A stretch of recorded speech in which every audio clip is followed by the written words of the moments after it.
ত্রিমুখী ফাঁস ভয়ঙ্করভাবে পড়তে চলেছে বাংলাদেশে। প্রথমত বেহাল অর্থনীতি, দ্বিতীয়ত তলানিতে উৎপাদন এবং তৃতীয়ত তীব্র জ্বালানি সংকট।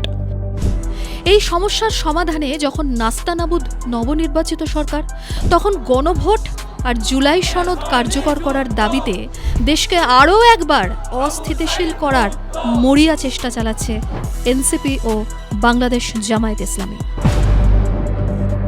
তাদের একবারও বলতে শোনা যাচ্ছে না দেশে কর্মসংস্থান বাড়াতে কী পদক্ষেপ করছে সরকার। তাদের প্রশ্ন করতে শোনা যাচ্ছে না দেশের জ্বালানি সংকট মেটাতে এবং দ্রব্যমূল্য নিয়ন্ত্রণে রাখতে কী উদ্যোগ নিচ্ছে সরকার।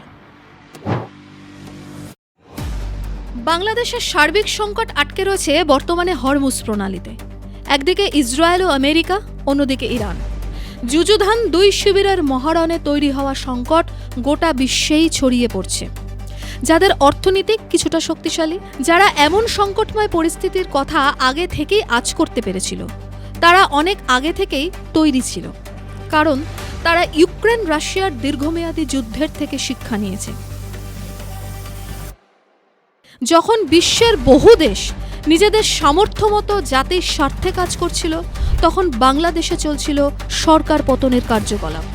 সরকারের পতন হয়েছে, দেশ নাকি নতুন করে স্বাধীন হয়েছে। এই পরিস্থিতিতে ডক্টর মোহাম্মদ ইউনূস অন্তর্বর্তীকালীন সরকারের দায়িত্ব গ্রহণের পর গ্রামীণ কল্যাণ ট্রাস্টের 666 কোটি টাকা করের নির্দেশ প্রত্যাহার করিয়েছেন। বিচার বিভাগ, শিক্ষা দপ্তর, ব্যাংকিং খাত, প্রায় সমস্ত ক্ষেত্রে নিজেদের পছন্দ মতো লোকদের বসিয়েছেন। দেশের কুখ্যাত খুনি, সন্ত্রাসী, জঙ্গিদের জামিনে মুক্তি দিয়েছেন। এমনকি তিনি এমন ম্যাজিক দেখিয়েছিলেন যার ফলে সৌদি আরব, কাতার, ওমান, কুয়েত, মালয়েশিয়া, সিঙ্গাপুর প্রায় সমস্ত দেশ বাংলাদেশি শ্রমিকদের ভিসা দেওয়া বন্ধ করে দেয়। তিনি দায়িত্ব নেওয়ার পর দেশ জুড়ে মব সন্ত্রাস জাঁকিয়ে বসেছিল। দেশের অর্থনীতির প্রধান স্তম্ভ, হাজারেরও বেশি পোশাক কারখানা বন্ধ হয়ে যায়। ফলে রফতানিও কমে, কর্মহীন হয় বহু মানুষ। মাসের পর মাস লাফিয়ে লাফিয়ে বাড়তে দেখা গিয়েছিল খুন, রাহাজানি, ছিনতাই, ধর্ষণ। শুধু তাই নয়, দেশের অন্দরে চুরি এবং বাটপাড়িকে বৃহৎ শিল্পে রূপ দিয়েছিলেন তিনি। মাত্র 1.5 বছরে $1.5 বিলিয়ন মার্কিন ডলার ঋণ নিয়েছেন তিনি। সেই ঋণ কোথায় খরচ হলো, কিভাবে খরচ হলো, তার কোনো হদিশ নেই। উল্টো দিকে আমরা কি দেখতে পেয়েছি? আসিফ মাহমুদ, মাহফুজ আলম, সৈয়দ রিজওয়ানা হাসান সহ 8 উপদেষ্টার বিরুদ্ধে দুর্নীতির অভিযোগ। দেশের সার্বিক অর্থনীতি বেহাল। সেই বেহাল অবস্থার মধ্যেই দেশের অর্থনীতিতে একাধিকবার কুঠারাঘাত করা হয়েছে ডক্টর ইউনূসের আমলে। ব্যাংকিং খাতকে কবরে পাঠানোরও ব্যবস্থা হয়েছে।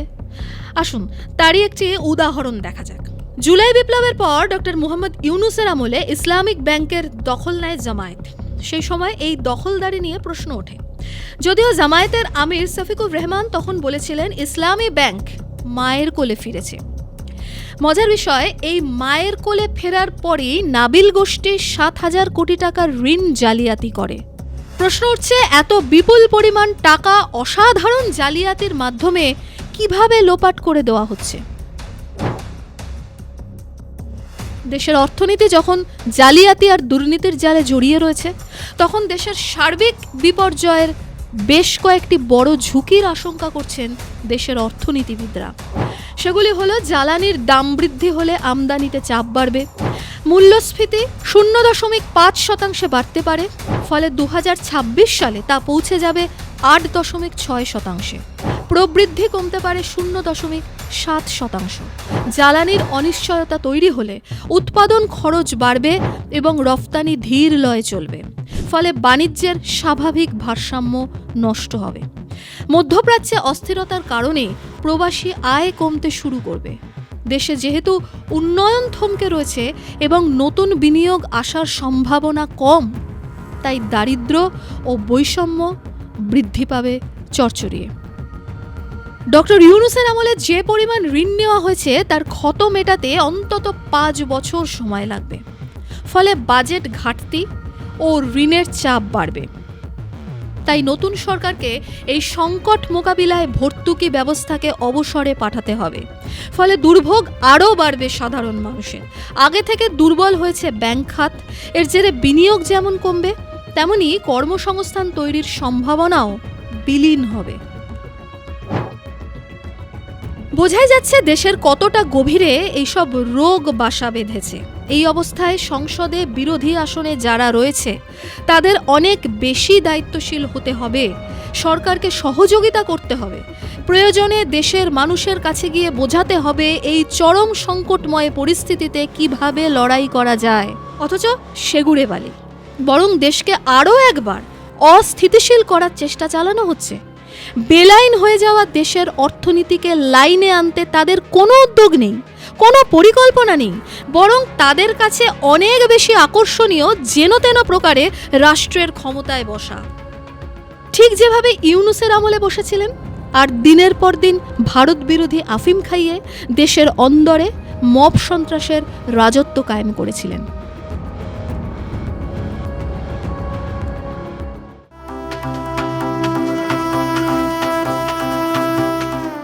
जब विजन बड़ा हो, जब नेतृत्व निर्णायक हो, तब विकास सिर्फ घोषणा नहीं, वास्तविकता बनता है।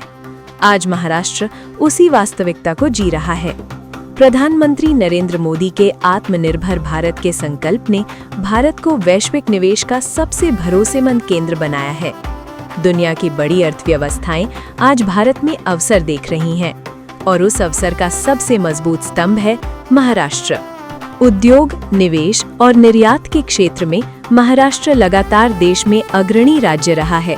चाहे औद्योगिक उत्पादन हो, चाहे विदेशी निवेश आकर्षित करना या फिर इंफ्रास्ट्रक्चर की मजबूती, महाराष्ट्र ने कई राज्यों से आगे निकलकर अपनी अलग पहचान बनाई है। दावोस 2025 में महाराष्ट्र ने 15.72 लाख करोड़ रुपए के निवेश समझौते कर नया रिकॉर्ड स्थापित किया। ये केवल कागजी समझौते नहीं है, इनमें से 80% परियोजनाएं क्रियान्वयन के चरण में है, जो भारत में सबसे अधिक है। यही महाराष्ट्र की कार्य संस्कृति है, घोषणा से जमीन तक की तेज यात्रा। मुख्यमंत्री देवेंद्र फडणवीस के नेतृत्व में नई औद्योगिक नीति 2025 लागू की गई। स्पष्ट दिशा, सरल प्रक्रियाएं और निवेशकों के लिए स्थिर वातावरण के साथ राज्य का लक्ष्य है 16 लाख नए रोजगार सृजित करना। हर जिले में उद्योग, हर युवा के लिए अवसर। 36 plug in play MSME park तैयार किए गए हैं, जहां भूमि, बिजली और आधारभूत सुविधाएं पहले से उपलब्ध हैं। उद्योग शुरू करने में अब कोई अनावश्यक देरी नहीं। मैत्री 2.0 पोर्टल AI चैटबॉट के साथ अनुमतियों की प्रक्रिया को पूरी तरह डिजिटल, पारदर्शी और तेज बना रहा है। प्रधानमंत्री नरेंद्र मोदी का विजन, मुख्यमंत्री देवेंद्र फडणवीस का नेतृत्व और महाराष्ट्र की उद्यमशील ऊर्जा मिलकर बना रहे हैं एक नया औद्योगिक भविष्य। महाराष्ट्र, निवेश का विश्वास, विकास का भविष्य।